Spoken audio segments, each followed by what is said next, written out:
Two people stand in front of everyone they know and make a very strange promise. Not, I love you today. That part is easy. They promise something about 40 years from now, after jobs change, bodies change, beliefs change, and neither person is quite the one standing here. So marriage cannot simply mean love. You can love someone without signing anything, and nobody stays fixed long enough for a promise like that to be simple. Yet people make it every day. The stranger question is, what can two people honestly promise when they cannot know who either of them will become? The first answer is usually forever. But forever is not an action, it is a duration. You cannot wake up on a difficult Tuesday and do forever before breakfast. You can make coffee, you can tell the truth, you can stay in the room for one more conversation. But forever is made from thousands of very small, very unromantic verbs. This is why the wedding can be misleading. It puts the loudest music at the beginning. The expensive clothes arrive before the cheap arguments. Everyone watches the promise. Almost nobody watches the dishwasher negotiation 3 years later. So let us remove the flowers for a moment. What is left? First, marriage is a legal status. People sometimes call it just a piece of paper. That is like calling a passport just a booklet. The paper is boring. The doors it opens are not. The exact rules depend on the country. But marriage commonly changes default answers to very ordinary questions. Who counts as family at a hospital? Who inherits if there is no will? Who can make a medical decision? How are property, taxes, benefits, parenthood, and separation handled?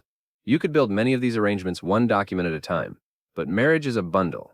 It tells the state, the hospital, the bank, the family, and sometimes a suspicious hotel clerk. Treat these two as a unit in certain situations. That matters because love is private. Other people cannot see it. Marriage makes a relationship legible to strangers. It turns we know what we mean to each other into, here is how everyone else should deal with us. This helps explain why access to marriage has been politically important. The argument was never only about getting permission to hold a nicer party. It was also about equal access to a public status, carrying real recognition, rights, and responsibilities. But the law is only one layer. Marriage is also a public promise, and public promises behave differently from private intentions. Imagine you tell yourself that you will run tomorrow morning. At 6 a.m., nobody is surprised when you become a constitutional scholar and discover 12 excellent reasons to remain in bed. Now imagine you tell 3 friends to meet you outside. Your legs have not changed. The weather has not changed, but your choice has changed shape. Other people are now standing inside it. Economists have a dry phrase for this, a commitment device. It means arranging the present so your future self cannot casually escape a decision your present self considers important. An alarm clock across the room is a tiny commitment device. A savings account with a withdrawal penalty is another. Marriage can work in a similar way, except the alarm clock has relatives and the savings account has opinions. The ceremony, the shared name for the relationship, the families, the home, the law, and the cost of leaving all add weight. They do not make separation impossible. They make I am annoyed today different from we should end this entire structure. That difference can be useful. Every long relationship eventually produces moments when leaving feels easier than explaining, not because the relationship is doomed, because explaining is exhausting. The commitment creates a small wall between the feeling and the exit. Sometimes that wall buys enough time for the feeling to pass and the explanation to begin. But walls are not automatically good. We will come back to that. There is another reason people build this structure. Life contains projects that are difficult to do with a person who can disappear without warning. Consider 2 people deciding whether one of them should pause a career to care for a child.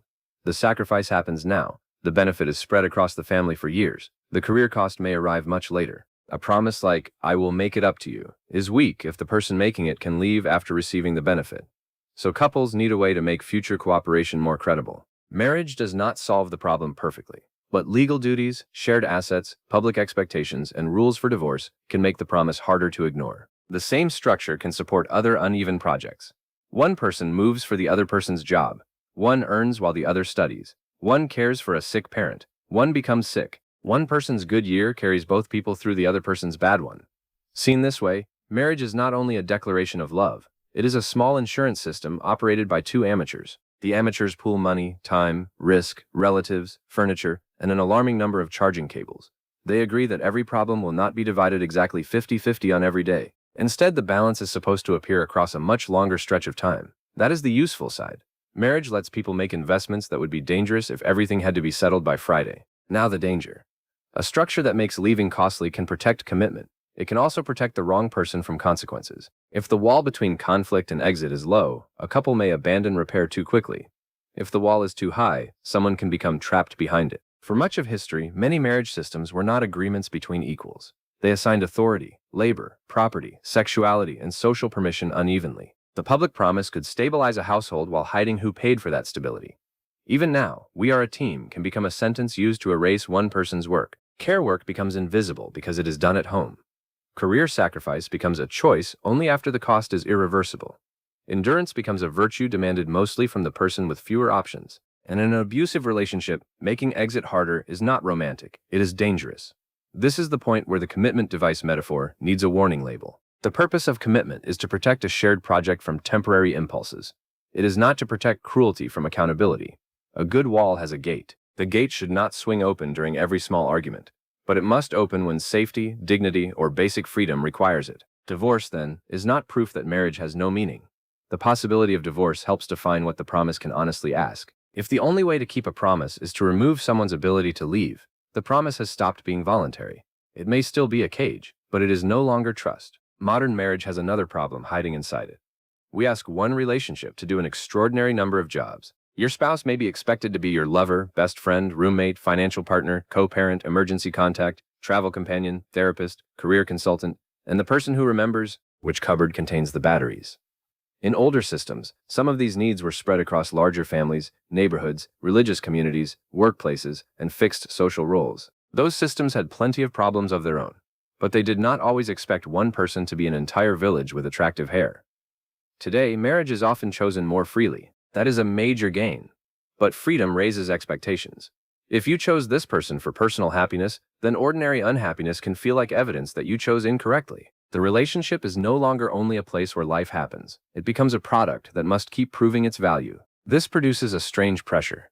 Marriage is expected to provide stability and permanent novelty, safety and excitement, complete honesty and effortless harmony. Two independent people and one perfectly synchronized unit. That is not a promise. That is a product description written by a committee. So perhaps the biggest mistake is asking marriage to guarantee an emotional result. "I promise I will always feel exactly this way" sounds romantic. It is also a promise about something no one fully controls. Feelings respond to sleep, stress, illness, money, grief, attraction, resentment, luck, and whether somebody left a wet towel on the bed again. They matter, but they are weather. You can plan for weather. You can respond to weather. You cannot sign a contract requiring the sky to remain blue. The same is true of identity. People enter marriage with an image of the other person. Then time edits the image. The ambitious person burns out. The relaxed person becomes anxious. The person who wanted children changes their mind.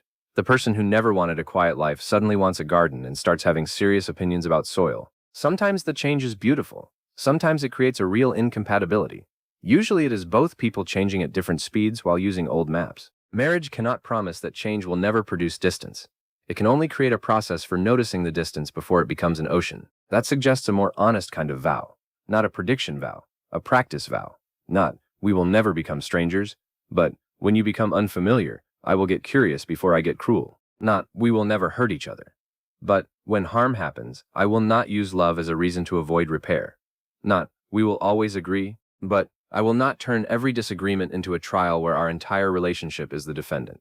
Not, "I will meet every need," but, "I will tell the truth about what I can give, and I will not punish you for needing a world larger than me." And not, "I promise to stay under every condition," but, "I will not leave casually, and I will not ask either of us to disappear in order to remain." These promises are smaller than forever. That is why they are more serious. They can be performed on a Tuesday. They can be observed. They can be broken, named, repaired, and practiced again. Of course, no set of clever vows can guarantee a good marriage. Two honest people can grow in directions that no longer fit. One person can stop participating. Luck can be brutal. The institution is not magic. It cannot convert contempt into care or fear into safety. It cannot make two people compatible by placing matching rings on incompatible hands. What it can do is create a container. The law gives the container edges. The public promise gives it witnesses. Shared history gives it weight. Daily practice gives it content. And the possibility of exit keeps the people inside from becoming property. So what is marriage? It is not love with paperwork, and it is not paperwork pretending to be love. It is a public structure built around a private relationship, a way for two people to say, "Our feelings will change, our bodies will change, our plans will fail, and still, before we reach for the door, we agree to reach for a set of practices. Tell the truth, share the risk, protect the vulnerable person, renegotiate the map, repair what can be repaired, and leave what cannot be made safe." The real question before marriage is not, "Will we stay the same?" They will not. It is not even, "Will we love each other forever?" No one can inspect a feeling 40 years in advance. The useful question is smaller. When the person I know becomes someone I have to learn again, what will we do next? That is the promise hidden inside the big promise. Marriage is not two finished people choosing a permanent feeling. It is two unfinished people choosing a way to meet the future.